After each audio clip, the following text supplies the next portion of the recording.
world's standards in our mind to judge anything by. And so success is living. Living is an action word. Success is living the Christian life day by day. It's not being on a high, you know. Sunday morning is not success. We get to come together on Sunday and get built up and loved on, but it's a day-to-day thing. It's how you living on Monday or Tuesday. You know, who are you talking to? Success is living the Christian life day by day, sharing the gospel, and trusting God for the results. It's all about Him, guys. You got to take yourself out of this picture. And then, success is not bringing someone to Christ. That's not the goal. The goal is to live for God. And there will be fruit come out of that. But a lot of guys, I'm telling you, you hear a lot of people say, yeah, I brought 25 people to the Lord this week. What do you think about that? I feel like slapping those clowns. You did? Wow, I mean, did you invite God to participate with you now? I mean, come on, man. This ain't about us. It's about Him. I tell you, man, I've even had people say way crazier things than that. I did an outreach. 4,000 people came to the Lord. And I just picture this clown saying, Lord, I lift my name on high. I exalt me. Right? This ain't about self-centered stuff. We can do nothing without Him. We can't take any credit for any of the good work that God does through us. In John chapter 6, verse 44, no one can come to me, it's talking about God, unless the Father who sent me draws him. You see, God's got to be working on somebody's heart already. And then He'll send us at the right time to say the words that He needs said for that person to get saved. We don't get people saved. But I mean, the way you're living your life may trigger something in somebody because God saved you and using you to minister to somebody while He is tugging on their heart, because He does the drawing and then we just simply tell them how it's done. Simple as that. What's really cool is a lot of people still think that you've got to go before some religious person or something to get saved. You know, you got to break into the back chambers, you know, the Holy of Holies, and the priest has got to be involved. Well, guys, I want to tell you that's not true. You can do the same between you and God. You know, you've got direct access to Him.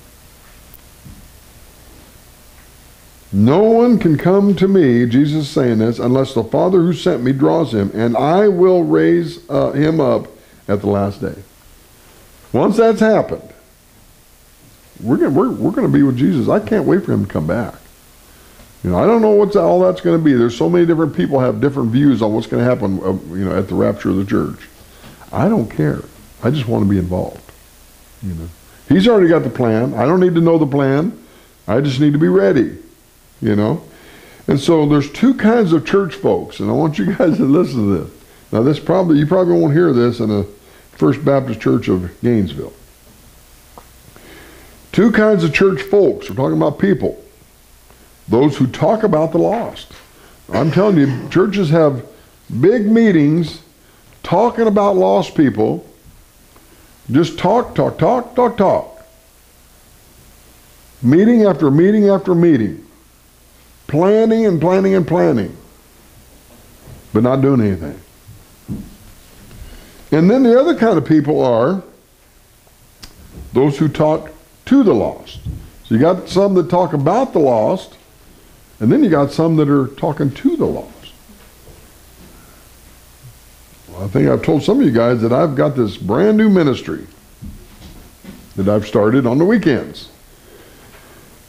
And it's the garage sale ministry. And we've been out paying pennies on the dollar for all kind of stuff to put this thing here together. been amazing. Well, I don't really much care about garage sales, but I care about my wife who loves garage sales.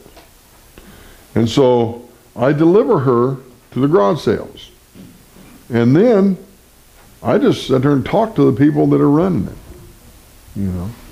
And amazingly enough, the conversation moves toward our church. I can hardly believe it.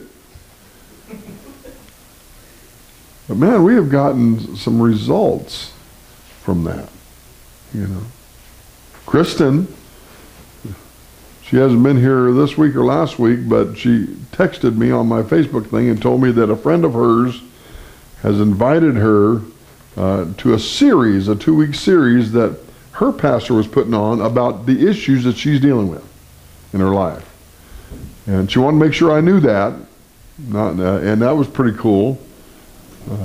But you know, this person convinced her that she needed to go there, and maybe she does for these 2 weeks.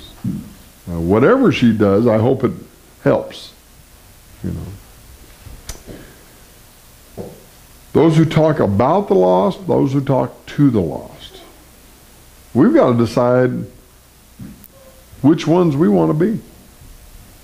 We can come up with all the solutions in the world to reach lost people, but if we don't implement them, wasted. It's just wasted air coming out of our mouths.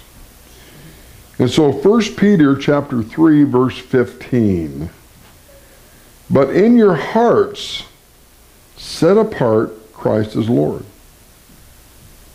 See, guys, this is not something that's just in your head.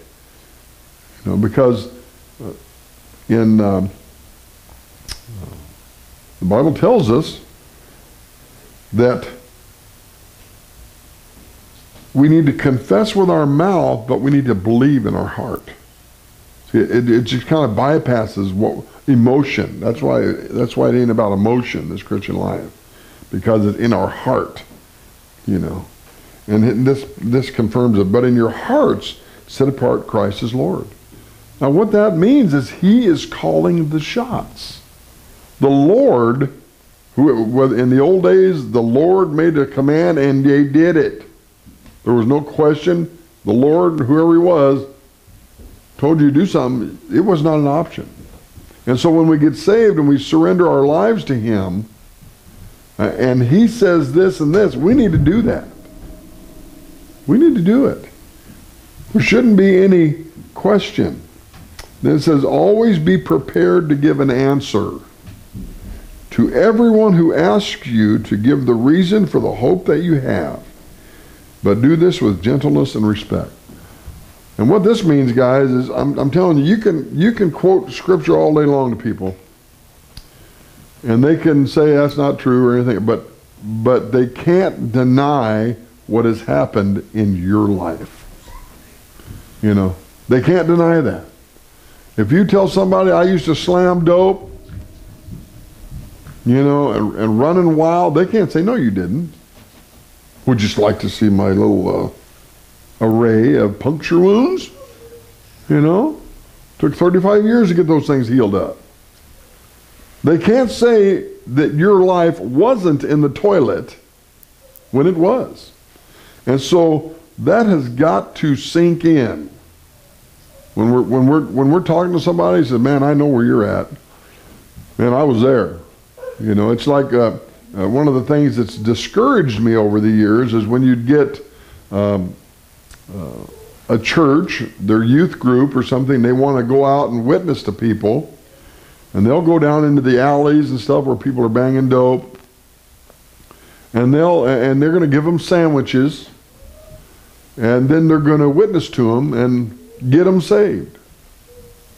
Well, I tell you what, man, you know, I used to be on those streets, and I know what the scam is.